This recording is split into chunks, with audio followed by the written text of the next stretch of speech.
Mental Health Through Will Training by Abraham A. Lowe. This is Chapter 1, Section 5. Realism, Romanticism, and Intellectualism. A panel discussion conducted by patients. Annette, panel leader. The subject for today's panel is taken from the article, The Myth of Nervous Fatigue. When I became ill, I was always exhausted. When I came home after a day's work, I felt as though I had to crawl into bed. Many an evening I thought I was too tired to eat, and so I did not eat. I just crawled into bed and stayed there.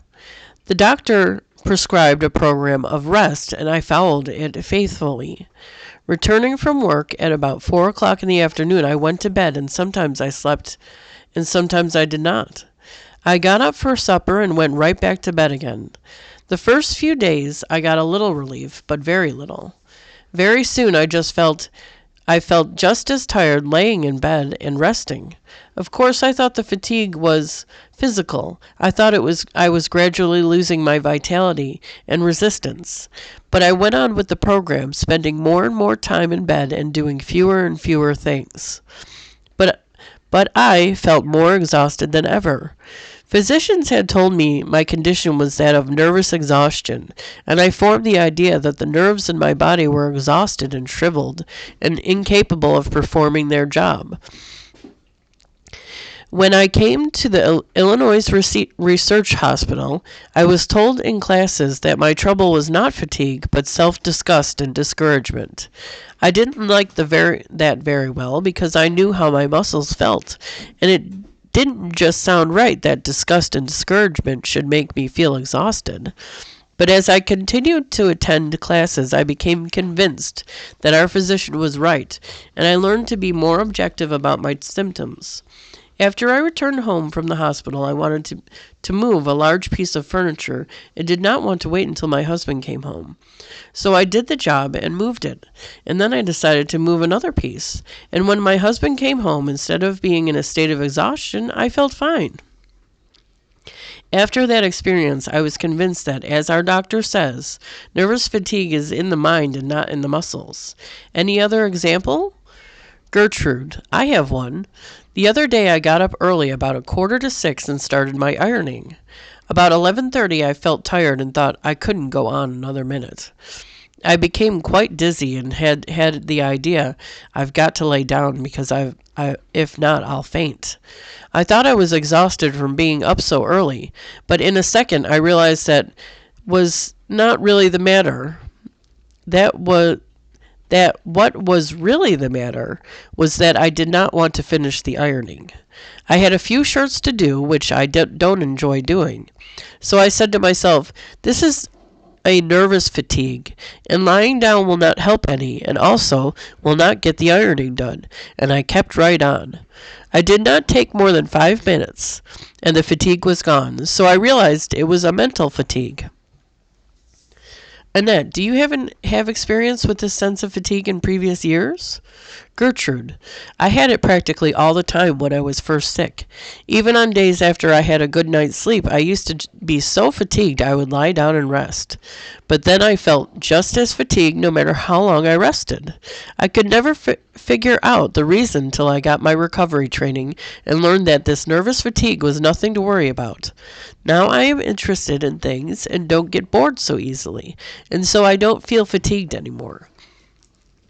Christine, when I was ill, my strongest symptom was I would get up in the morning feeling so fatigued, I had all I could do to wash my face and put on my clothes. When I came to recovery, I learned that and self-disgust, but I still sabotaged at times. Whenever I did not feel well, I said I needed rest. Every doctor had told me I needed the rest cure. The other day I felt miserable in a sense, intense and tired, and I thought I just couldn't get dressed. But I made my mind to go to recovery office and have a cup of coffee with the other girls. Note, every afternoon between 2 and 5, 2 members of recovery volunteer their time to supervise activities at the recovery headquarters. Members drop in and spend the afternoon in the company of other patients. Coffee and cake are served on this occasion. But I felt so draggy, I didn't think I could make it. But I went, and when I left, I felt fine, and all the fatigue was gone. Annette, walking to a recovery office involved a walk of about 6 blocks. Do you think you would have attempted a 6-block walk, let me say a year ago, when you faced this intense feeling of fatigue? Christine, no, my legs used to get weak and shaky, and they felt like they were going out from under me, and I really thought I couldn't walk. I was afraid I would collapse if I forced myself to walk. But last week, after my daughter's wedding, I felt plenty fatigued after all the activity and excitement, but I carried on. I said to myself, if it is nothing but a sense of discouragement, it doesn't matter. And if it is muscle fatigue, it will disappear. Marshall, when I first got out of the hospital, I felt terribly fatigued in the morning. I had to get my husband's breakfast, but went right back to bed the moment he left. I would stay there till 11 or 12 o'clock, and when I got up, I felt just as tired as if I had not rested at all. After I got my recovery training, I knew that this was a feeling of discouragement, and our doctor had told me I could take brisk walks, fatigued or not fatigued, and I did that and felt fine. At times I still sabotage and stay in bed in the morning, but that is getting less and less. Frank R. Before I had my training in recovery, I was always tired. I always wanted to go to bed, but I couldn't sleep. I dreaded lying in bed struggling to sleep, so I put off going to bed till 1 or 2 o'clock. Finally, I would doze off, but I would be awake by 5 o'clock. When I joined recovery and heard about nervous fatigue being just discouragement, I was very skeptical about that. I had had this fatigue for so many years that I was convinced it was real muscle fatigue. But I listened to our doctor and practiced ignoring the fatigue. Today I go to bed early and have no trouble sleeping and feeling refreshed in the morning. Rose E. I used to hate to get up and make my husband's breakfast, but I did it anyhow. But the minute he left, I would just fly back to bed again. I would lie there for an hour or two and feel worse than before. Then I joined recovery and learned that the tiredness was nothing but a sensation, and I can now ignore it and do my work even if I sometimes feel tired. I have practiced that and found it to be so. I found it is just nervous fatigue and it leaves. Realism, Romanticism, Intellectualism. Physicians' comments on panel discussion. Annette felt tired and thought the fatigue was physical. She then formed the idea that her nerves were exhausted and shriveled and incapable of performing their job. After she was told in class that nervous fatigue has its source in a patient's sense of discouragement and self-disgust, she didn't like that very well because I knew how my muscles felt. With this, she formulated the familiar philosophy of nervous patients, which can be condensed into 2 sentences. I feel tired, hence I am tired, and I think my muscles are exhausted, hence they are. On the basis of this philosophy, patients are convinced that what they feel is real and what they think is right, and it is the supposed reality of what they feel and the presumed rightness of what they think, which keeps patients from ironing and dressing and preparing breakfast. Protesting solemnly that their nerves are incapable of performing their jobs, they do a perfect job at coddling their feelings and pampering their thoughts, pronouncing their coddled feelings real and their pampered thoughts right. They prepare the groundwork for manufacturing a self-made incapacity. I want you to know that this is a philosophy confused and absurd. It is true, but a philosophy nonetheless.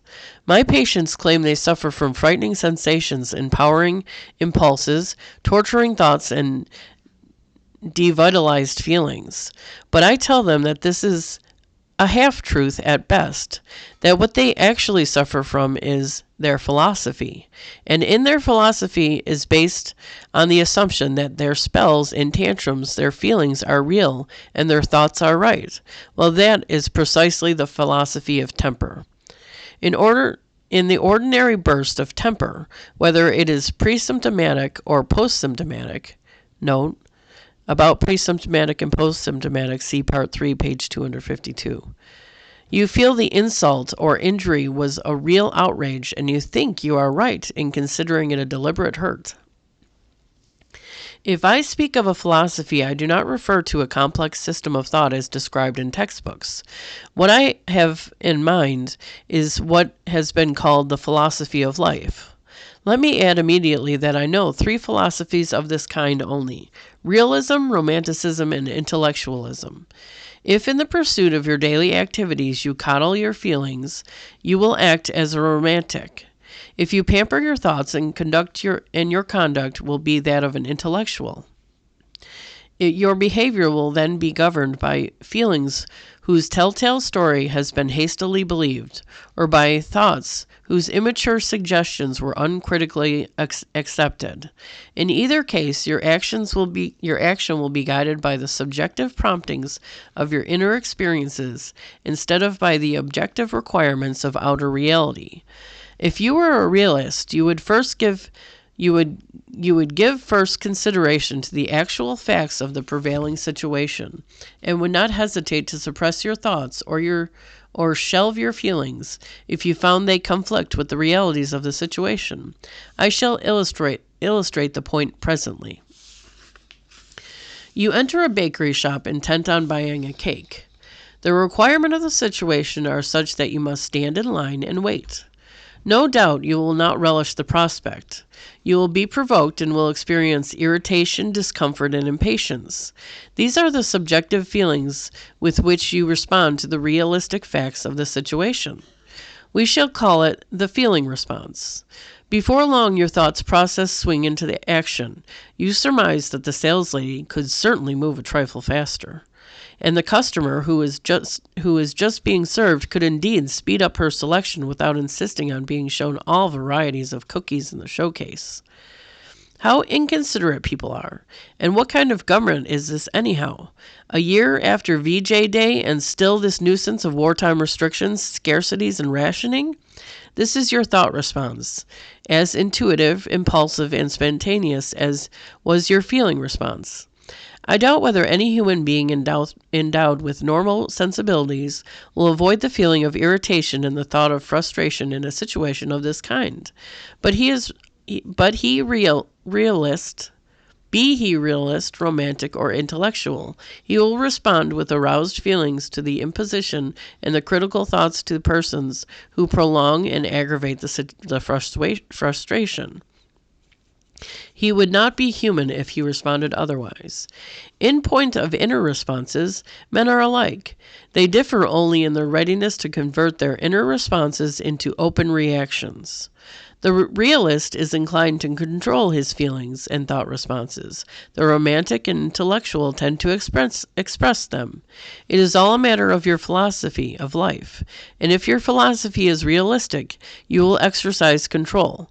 If it is romantic, your feelings may be expressed in the moment they are aroused. If it is intellectual, your thoughts will tend to be voiced the very instant they are born. A philosophy tells you which goals to choose and how to aim at them. You who are readers of our recovery literature know that goals are of two kinds, group and individualistic. The realist aims at group goals mainly. His ambition is to adjust his conduct to the requirements of group life. In the instance of the visit to the bakery shop, he considered himself a member of the group of shoppers. He knew that by expressing his feelings of irritation or his thoughts of resentment, he was bound to arouse the enmity of some members of the group, and antagonizing the group meant maladjustment. If his goal was to create goodwill in the group, he had to curb his individualistic inclinations to express his inner responses. He exercised control and remained adjusted. To the romantic and intellectual person, the goodwill of the group means little. Group standards are odious restrictions to their craving for individualistic expressions. In the episode at the bakery shop, the romantic would not have hesitated to voice his indignation with a candid and perhaps studied indifference to the sensibilities of others. He prides himself on being frank and above board. What is wrong about expressing a feeling? Asks the romantic enthusiast for frank expression, and forthwith, without scruple or hesitation, he rolls off a list of his likes and dislikes, regardless of whether they are offensive, tactless, or out of place. He will tell you without mincing words that your furniture is not properly arranged, that if he had planned a house like yours, the rooms or entrances or exits would have been differently placed. If it is a woman's romantic, she will intimate plainly that she has no taste for your jewelry and that her way of cooking a roast is different. And if you want to get a real coat, let me tell you about my tailor. It is all an expression to get a real it is all an expression of feelings, and if in the process the feelings of others are hurt, well, it is about time they got used to language that comes straight from the shoulder. Presently, this unrestrained talker will steer the conversation into the channels of sickness, hospitalization, and operations. She will revel in gruesome recollections of the excruciating pain she suffered without being able to convince her husband or physician that the pain was real. What agonies she went through. She felt pain and tugging and pulling in her lower abdomen. It was there. I felt it all the time. But they thought it was my imagination. Finally, I got my physician to take me to the hospital, and on the operating table they found the adhesions all over. Her feelings had told her she had a tumor or something of that sort, and it was really there. I could go on indefinitely describing the amusing, though by no means harmless, mouthings of these romantic souls.